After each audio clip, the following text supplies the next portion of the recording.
Hello and welcome to this Sellerbility video. I hope you're doing well. Today what I'm going to do is run you through the searches section of the Sellerbility settings. So this is really important to fill in. This is probably one of the first things I advise you do when you get started with Sellerbility, or if you have already gotten started and you've not configured this yet, I'd heavily advise again that you do so. So we're going to start off with the financial settings, which is the most important part of this page.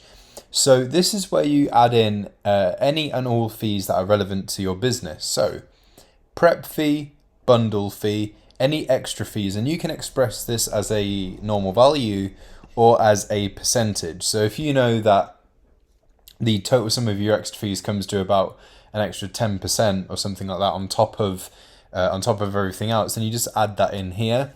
The VAT status, so what you do is let Sellerbility know if you're non-VAT registered. If you are VAT registered, that's standard, or if you're on the flat fee scheme.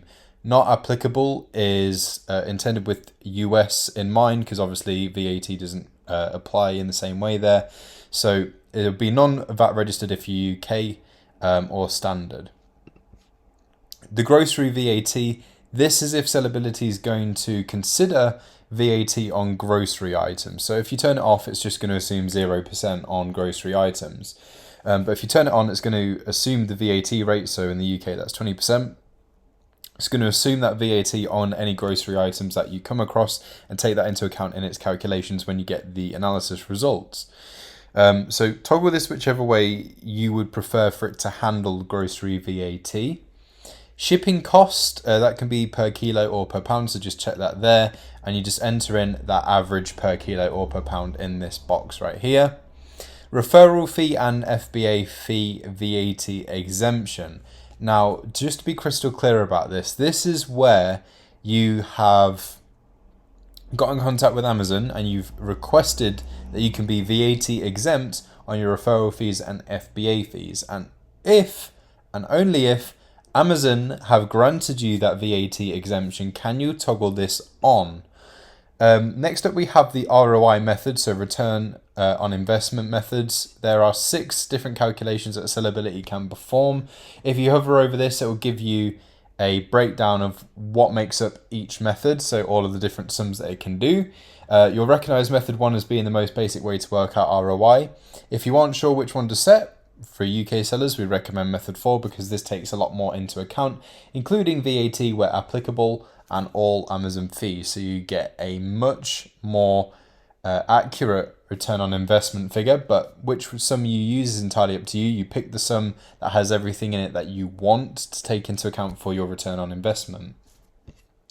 The VAT override, so this is where if you know you are consistently working with a different VAT rate, you can enter that amount in here and it's going to apply that as the VAT it takes into account when you run your analysis.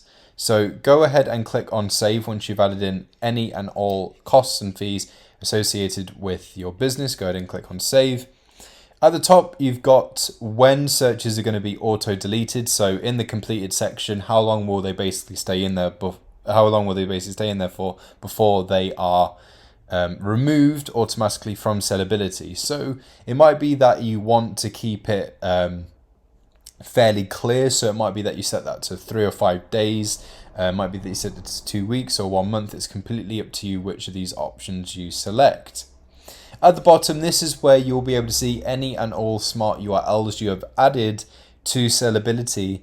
So you can add them in here as well if you want to. There are instructions when you click on this drop down that tell you how exactly to add a smart URL, which is basically where when you look through your analysis results, you can quickly find more information about that product through these URLs. So these ones are the preset ones that are already in Sellerbility, but you can add any that you want.